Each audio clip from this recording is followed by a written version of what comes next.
প্রিয় ছাত্রছাত্রীরা, আজকের পর্বে আলোচনা করব তোমাদের সেমিস্টার 1 একাদশ শ্রেণী সেমিস্টার 1-এর একেবারে অরিজিনাল প্রশ্নপত্র অর্থাৎ আসল প্রশ্নপত্র নিয়ে তোমাদের সামনে কিন্তু আজকের এই পর্বে আলোচনা করব বাংলা বিষয়। দেখো, তোমরা এখানে দেখতেই পাচ্ছ স্ক্রিনে যে ফার্স্ট সেমিস্টার 2024 বাংলা বিষয়ের প্রশ্নপত্র, যার সময় কিন্তু 40 ফুল মার্কস আর সময় কিন্তু 1 ঘন্টা 15 মিনিট। এটা কিন্তু অরিজিনাল একটা প্রশ্নপত্র। সম্পূর্ণটা তোমরা প্রথম থেকে শেষ পর্যন্ত দেখো এবং তোমরা এই সেটটা কিন্তু একবার ভালো করে প্র্যাকটিস করে নিও। তো দেখো, এখানে প্রত্যেকটা প্রশ্ন তার উত্তরগুলো আমি আলোচনা করছি। তো দেখো, প্রথম প্রশ্ন, সহায় হরি কিভাবে সময় কাটায়? উত্তর করবে মাছ ধরে আর রস খেয়ে। দেখো, এই প্রশ্নপত্রটা একটু তোমাদের পুরো সম্পূর্ণ কিন্তু ক্লিয়ার লাগছে না, তাই অবশ্যই তোমরা ভয়েসটা ভালো করে কিন্তু শুনে নাও। 2, অন্নপূর্ণা চালের বাতায় গোজা ডালা থেকে কি পেড়েছিল? উত্তর শুকনো লঙ্কা।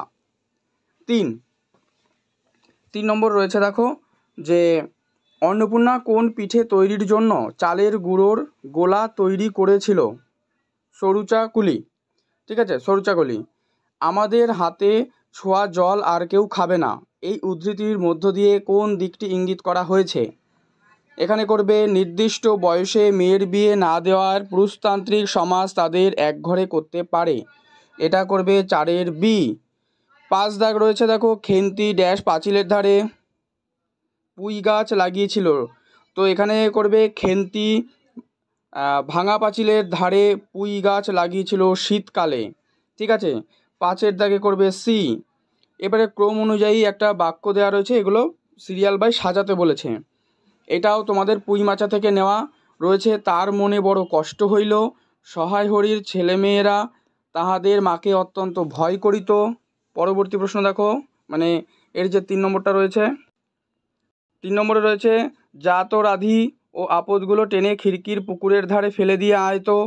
4 নম্বরে রয়েছে সহায় হরি বড় মেয়ের মুখের দিকে চাহিয়া দেখিলেন, তাহার চোখ দুটো জলে ভরিয়া আসিয়াছে। কি অ্যান্সার করবে তোমরা? সি। প্রথমে 3, তারপর 2, 4, তারপর হচ্ছে 1। ঠিক আছে, 6-এর সি করবে। 7 দাগে সত্য মিথ্যা রয়েছে, এগুলো তোমরা দেখে নাও। হ্যাঁ, এখান থেকে তোমরা উত্তর করবে 7 দাগে হচ্ছে বি। প্রথমটা মিথ্যা, মানে খেন্তি চিংড়ি মাছ কিনেছিল গয়া মাসি। দেখো, এটা মাসি তো হবে না, পিসি হবে, তাই এটা মিথ্যা। তারপর একটা পুঁই শাক দিয়েছিল রায় কাকা, একদম সত্য। আর পুঁই শাক সহায়রীর অত্যন্ত প্রিয় খাবার, না, এটাও কিন্তু মিথ্যা। ঠিক আছে, কারণ পুঁই শাক কিন্তু খেন্তি খেতে ভালোবাসতো বা তার অত্যন্ত প্রিয় ছিল। আর পরেরটা সত্য। আচ্ছা, 8 দাগ দেখো, এখানে বক্তব্য দুটো দেওয়া রয়েছে, কোনটা সঠিক ভুল এটা দিয়েছে। 8-এর অপশন করো বক্তব্য 1 সঠিক এবং বক্তব্য 2 সঠিক, অর্থাৎ দুটোই সঠিক। 9 দাগ, বিড়ালটি যখন প্রবেশ করেছিল তখন কমলাকান্ত ছিলেন কোথায় ছিলেন? উত্তর চারপাইয়ের উপরে। অনেক অনুসন্ধানের পর কমলাকান্ত খুঁজে পেয়েছিল, কি খুঁজে পেয়েছিল কমলাকান্ত? উত্তর একটি ভগ্ন যষ্টি। আচ্ছা, ভগ্ন যষ্টি মানে কি তোমরা কমেন্টে লেখো দেখি। নেক্সট, স্তম্ভ মেলাও, খুবই সহজ দিয়েছে দেখো এটি। তো তোমরা যেন কনফিউজড হবে না কেউ। যেমন এখানে 11 দাগে উত্তর করো তোমরা সি, অর্থাৎ দুধ দুইয়েছে কে? প্রসন্ন। আর দুধ দিয়েছে কে? মঙ্গলা। খেয়েছে কে? সে হচ্ছে বিড়াল। আর আফিম খেয়েছে কমলাকান্ত। হয়ে গেল। সত্য মিথ্যা 12 দাগে রয়েছে। এখানে অ্যান্সার কি করবে? আফিমখোর কমলাকান্ত দূরদর্শী। হ্যাঁ, এটা কিন্তু সত্য, অর্থাৎ সি করবে। ঠিক আছে, দেখো প্রসন্ন আনা ছানায় বিড়াল মুখ দিয়েছিল, না, এটা ভুল। ঠিক আছে, আচ্ছা, তারপরে তোমরা করবে হচ্ছে 13 দাগ, বিবৃতি আর কারণ। এগুলো পড়ছি না, তোমরা দেখে নাও। 13 করো অপশান এ, বিবৃতি কারণ দুটোই ঠিক, কারণ বিবৃতি যথাযথ ব্যাখ্যা। 14 দাগ রয়েছে দিন যে দিনের বন্ধু, এখানে দিন ও দিনের বন্ধু যথাক্রমে কে? উত্তর করো মধুসূদন ও ঈশ্বরচন্দ্র। কিন্তু ভাগ্য বলে পেয়ে সে মহাপর্বতে, সে বলতে এখানে আসলে কার কথা বোঝানো হয়েছে? উত্তর ঈশ্বরচন্দ্র বিদ্যাসাগর। 16 যোগায় অমৃত ফল পরম আদরে। ঠিক আছে, 16 হবে সি।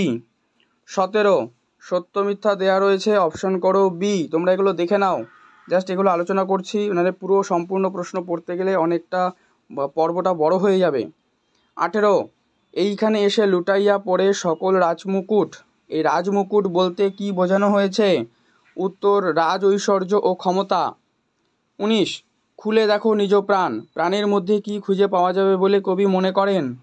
উত্তর, সকল শাস্ত্রের মূল সুর। ঠিক আছে, নেক্সট প্রশ্ন দেখো। আচ্ছা, এখানে দেখো এটা ক্রম অনুযায়ী বাক্যের পুনর্বিন্যাস দিয়েছে, তো লেখাগুলো বোঝা যাচ্ছে না, আমি তোমাদের বলে দিই। এটা তোমাদের সাম্যবাদী কবিতা থেকে। তোমরা যদি সম্ভব হয় বইটা খোলো, টেক্সট বই। ওখানে দেখো এই যে প্রথম যে পয়েন্টটা দেওয়া রয়েছে, এটা রয়েছে কিন্তু কেন এ পণ্ডশ্রম মগজে হানিছ শুল। ঠিক আছে, আর দ্বিতীয় যেটা রয়েছে, পেটে পিঠে কাঁধে মগজে যা খুশি পুঁথি ও কেতাব বও। তারপরে যে লাইনটা রয়েছে, কেন খুঁজে ফের দেবতা ঠাকুর মৃত পুঁথি কঙ্কালে। আর এই যে 4 নম্বরটা দেওয়া রয়েছে, দোকানে কেন এ দর কষাকষি পথে ফোটে তাজা ফুল। এই লাইনটা দেওয়া রয়েছে। তো এখানে এবার সঠিক উত্তর কোনটা করবে? ক্রম অনুযায়ী যেহেতু সাজাতে বলেছে, তোমরা এখানে উত্তর করো সি, মানে 2, 1, 4, 3। ঠিক আছে, ভয়েসটা ভালো করে তোমরা শুনে নিও। 21, এলিসেন্দা দেবদূত দেখার জন্য দর্শনী ধার্য করেছিল কত? 5 সেন্ট। দরিদ্র পেলাইওর নতুন বাড়িটি দোতলা। ঠিক আছে, 23, শূন্যস্থান দিয়েছে। পেলাইওরা একটু দরাজদিল হয়ে ঠিক করেছিল যে দেবদূতরা তারা কিন্তু 3 দিনের উপযোগী জল আর খাবার দিয়ে একটা ভেলায় করে বারদরিয়ায় ছেড়ে আসবে। এরপরে 24, বিবৃতি আর কারণ। 24-এ তোমরা অ্যান্সার করো বি। ঠিক আছে, মানে বিবৃতিটা ঠিক আর এই কারণটা কিন্তু ভুল।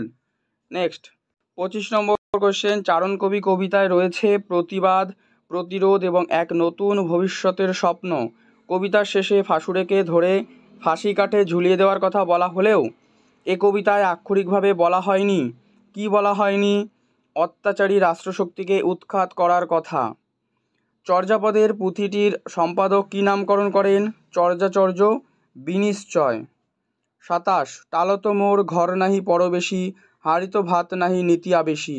এই পদে ফুটে উঠেছে কি? এটাই দরিদ্র ও অতিথি পরায়ণতার যৌথ ছবি। 28, শ্রীকৃষ্ণ কীর্তন কাব্যের রচয়িতা কে?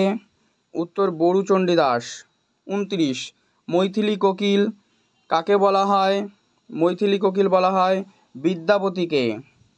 30, কবিকঙ্কন মুকুন্দ চক্রবর্তীর জন্ম বর্ধমান জেলার দামুন্না গ্রামে। মধ্য ভারতীয় আর্য ভাষার প্রাচীনতম নিদর্শন কোনটি? অশোকের শিলালিপি। নেক্সট 32-এ রয়েছে ভাষার কোন রূপ থেকে ভাষা বিবর্তিত হয়? উত্তর করো উক্ত সবকটি, মানে লেখ্য রূপ থেকে, চলিত রূপ থেকে আর কথ্য রূপ থেকে। ঠিক আছে, ভয়েসগুলো শুনে নিও, আবারও বলছি বারবার। 33, স্তম্ভ মিলিয়ে সঠিক বিকল্প। আচ্ছা, স্তম্ভ দিয়েছে, অ্যান্সার করবে 33-এর ক্ষেত্রে বি, মানে ছত্তিশগড়ি অর্ধমাগধী অপভ্রংশ। ভোজপুরি এটা করো পশ্চিমমাগধী প্রকৃত অপভ্রংশ। গুজরাটি এটা করো সৌরসেনী প্রাকৃত অপভ্রংশ। আর বাংলা পূর্বী মাগধী প্রাকৃত অপভ্রংশ। ঠিক আছে, নেক্সট।